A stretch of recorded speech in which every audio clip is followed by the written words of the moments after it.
Welcome to Infinitive Stories, where we believe every story has the power to connect us, bring us joy, and spark conversations that can change the way we see the world. Today's story is one of those unexpected adventures that could have turned into a nightmare, but instead became a testament to the power of community, standing up for what's right, and, of course, a lot of humor along the way. What happens when a simple swing set in your backyard turns into the centerpiece of a full-scale battle? Stick around, because you won't believe how this family took on their HOA and came out victorious. It's a story of resilience, community, and the ultimate triumph of fun over bureaucracy. Every story has a beginning, and ours starts with a swing set. Not just any swing set, though. This one was special's parents of two lively kids. My husband and I had been searching for a way to make our backyard a haven of joy. We wanted a space where our kids could laugh, play, and just be kids, away from the distractions of screen and the hustle and bustle of everyday life. When we found the perfect swing set, a sturdy wooden structure with two swings, a slide,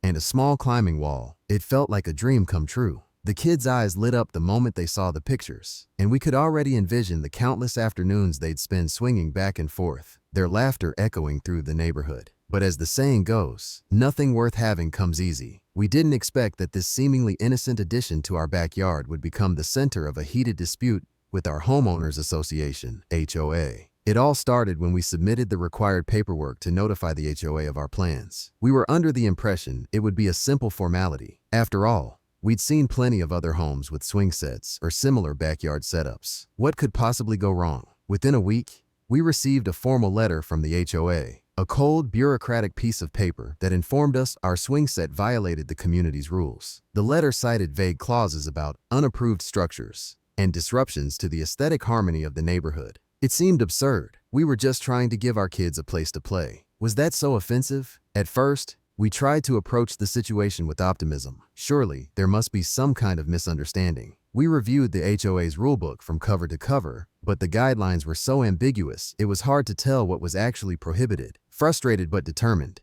we decided to reach out to the HOA for clarification. Our initial attempts at compromise were met with little more than indifference. Emails went unanswered. Phone calls were brushed off with curt replies, promising that someone would get back to us. When we finally managed to speak with a board member, their response was both dismissive and condescending. "It's not personal," they said.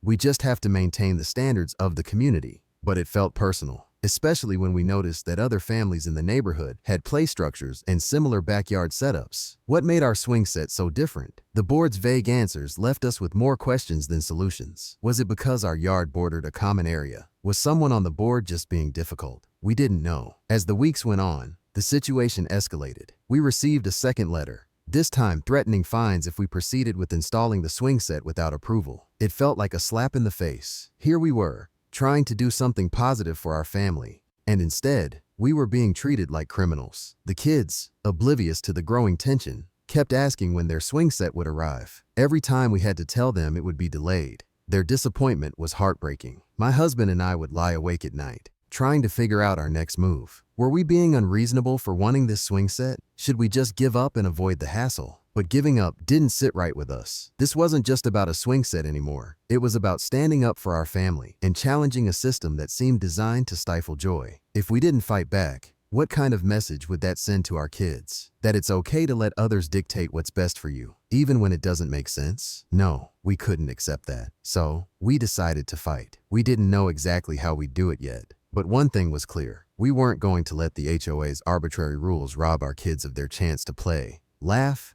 and just be kids. This was about more than just a swing set. It was about protecting the simple joys of childhood and proving that sometimes the little guy can win. We started with a simple plan: gather evidence. Our neighborhood had plenty of other homes with backyard structures, from gazebos to playhouses. So we spent an afternoon walking the streets, snapping photos, discreetly of course, of every swing set, trampoline, and play area we could find. The goal? Show the HOA that our plans weren't out of the ordinary and that they were unfairly singling us out. Next, we combed through the HOA's bylaws again, this time with a fine-tooth comb. We highlighted every ambiguous clause, every inconsistency, and every instance where the rules didn't seem to match what we were seeing in the neighborhood. If they wanted to play the rulebook card, we were determined to show them just how flimsy their argument really was. We also started talking to our neighbors. To our surprise, many of them were supportive, Some even shared their own stories of clashing with the HOA over minor issues.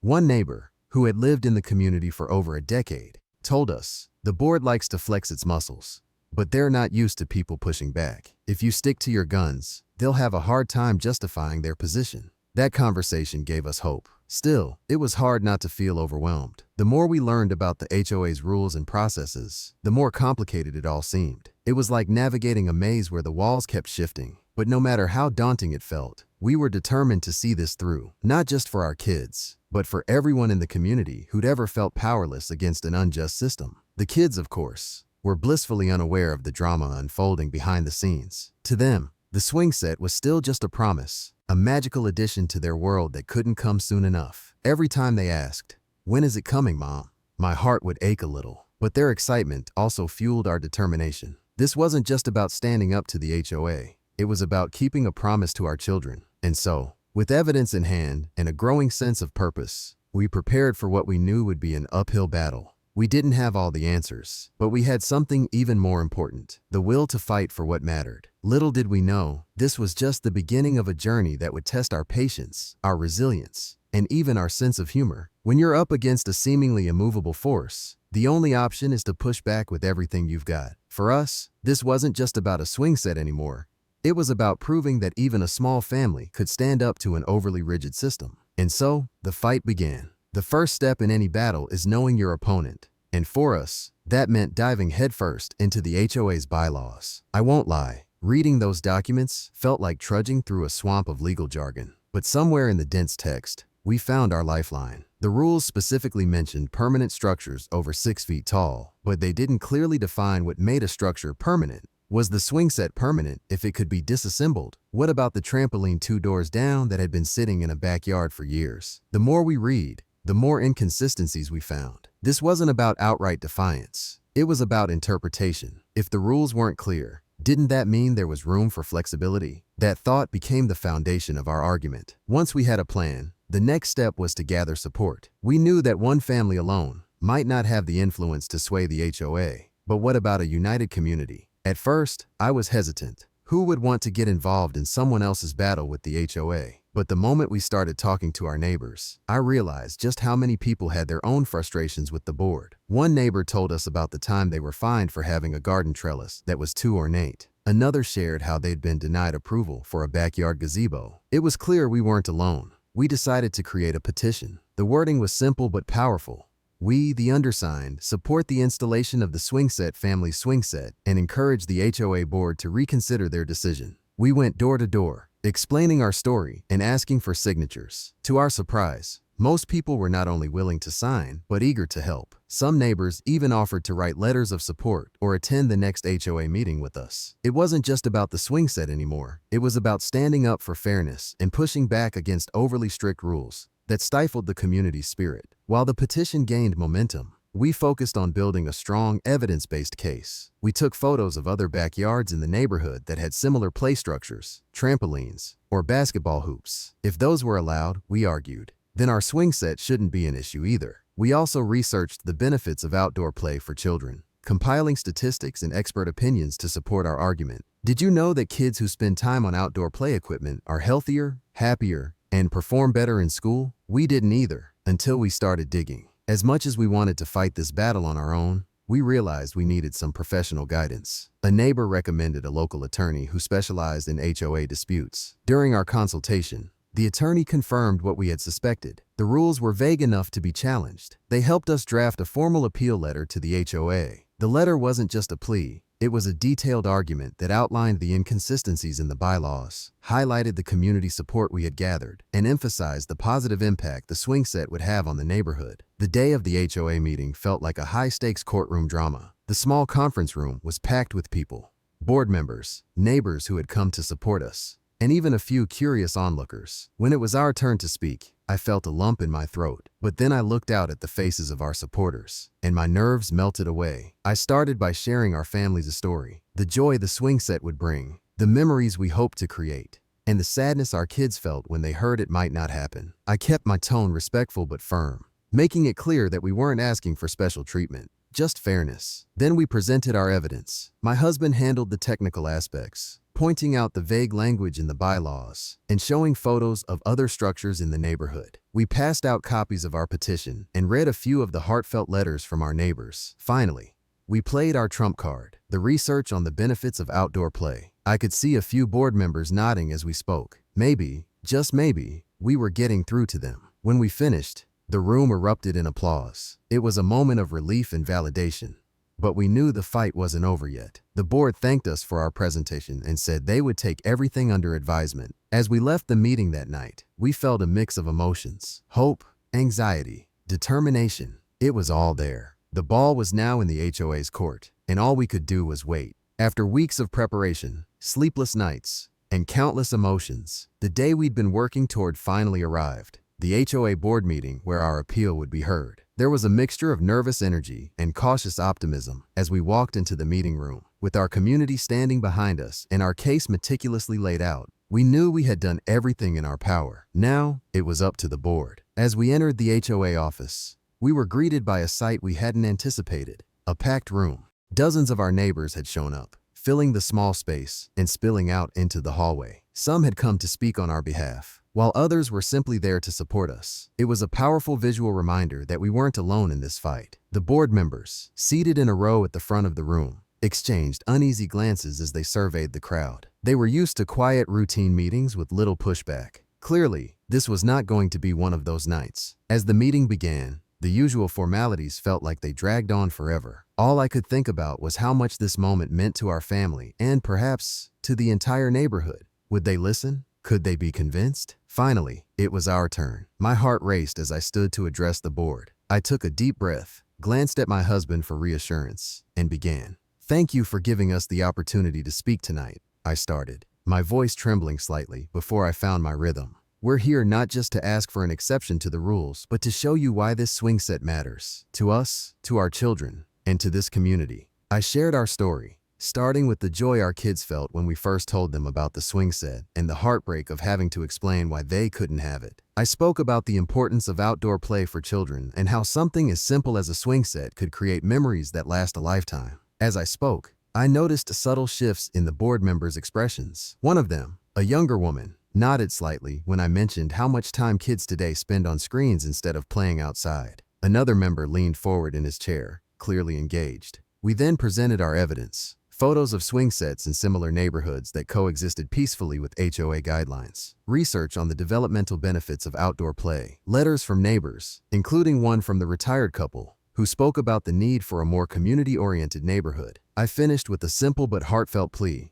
this isn't just about a swing set. It's about creating a home where families feel supported and kids can thrive. We believe this is a chance to make a neighborhood a better place for everyone. When I sat down, the room was silent, except for the sound of pens scratching against paper as the board members jotted down notes. They asked us a few follow-up questions about visibility from the street, maintenance plans, and whether we would consider planting trees to partially shield the swing set. We answered each question as thoroughly and calmly as we could. Then came the hard part: waiting. The board members retreated to a private room to deliberate, leaving the rest of us to sit in anxious anticipation. The minutes felt like hours. Some neighbors whispered words of encouragement, while others speculated on what the outcome might be. When the board finally returned, the room fell silent. The chairperson, a stern-looking woman who had been a stickler for the rules during our initial meeting, cleared her throat. After thorough consideration, she began, her tone measured. "The board has decided to grant an exception for the installation of the swing set, provided it is positioned as indicated in your revised plan and maintained to community standards." For a moment,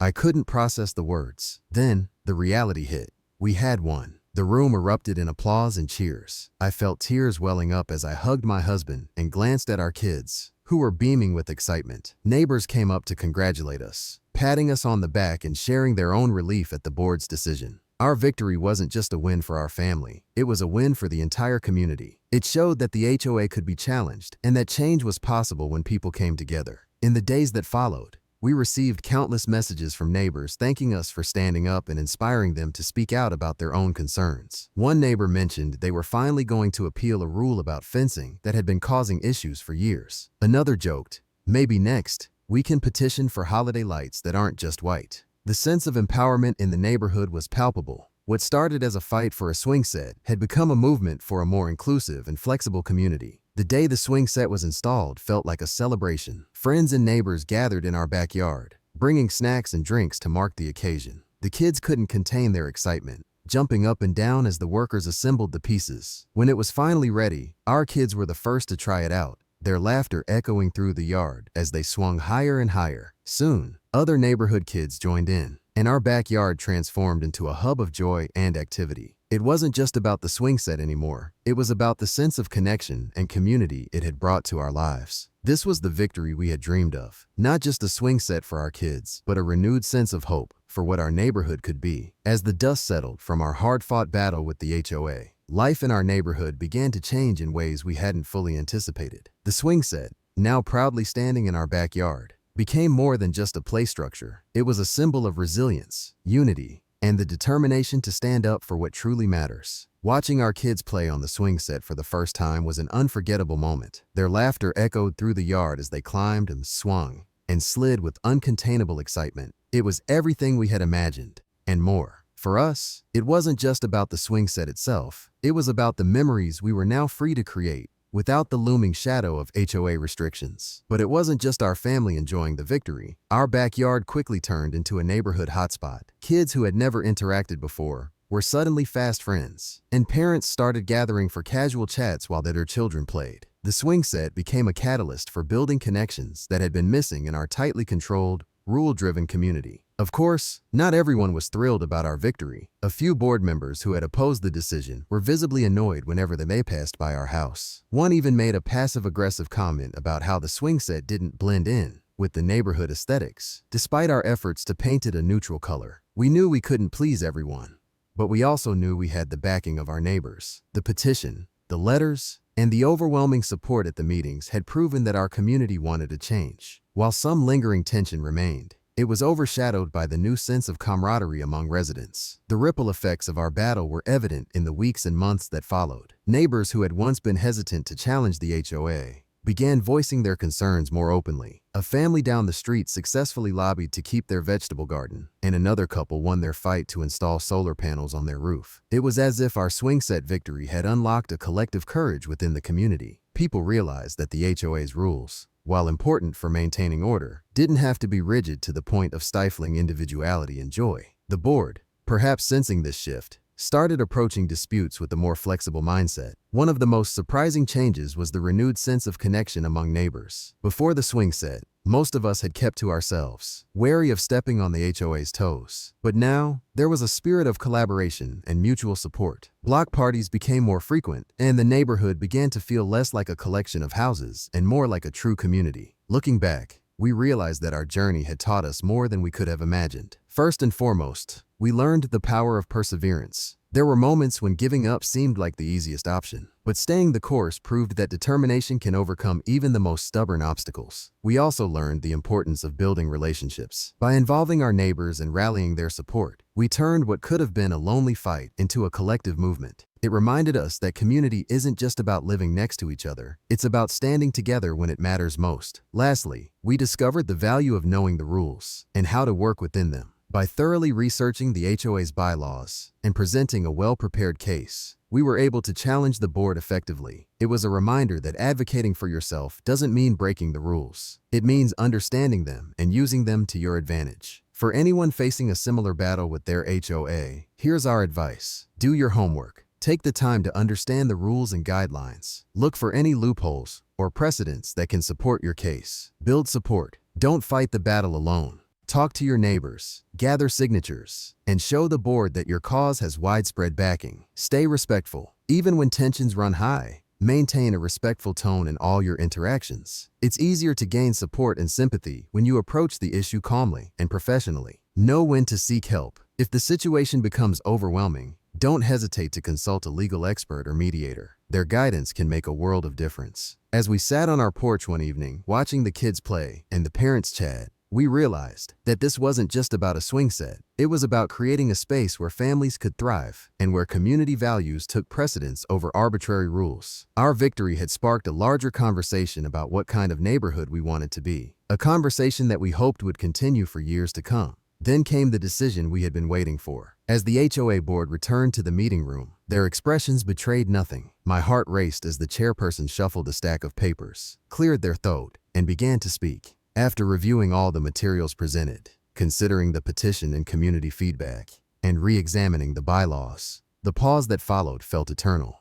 The board has decided to approve the installation of the swing set. For a moment, it didn't register. I glanced at my husband, who was staring in disbelief, and then at the neighbors around us, who began to cheer. It hit me like a wave. We'd won. The relief was overwhelming, but more than that, it was a triumph for the entire neighborhood. The board's decision set a precedent, making it clear that rigid interpretations of HOA rules weren't the only way forward. They acknowledged the importance of community well-being and allowed for reasonable flexibility. Many of our neighbors thanked us for standing up to the HOA. Some even admitted they had avoided addressing their own issues because they were intimidated by the process. Our victory wasn't just about a swing set. It was about showing people that they had a voice and that change was possible. Looking back, we realized how much we had learned from the experience. One key takeaway: always read your HOA bylaws thoroughly before making plans. But more importantly, we learned the value of persistence, community,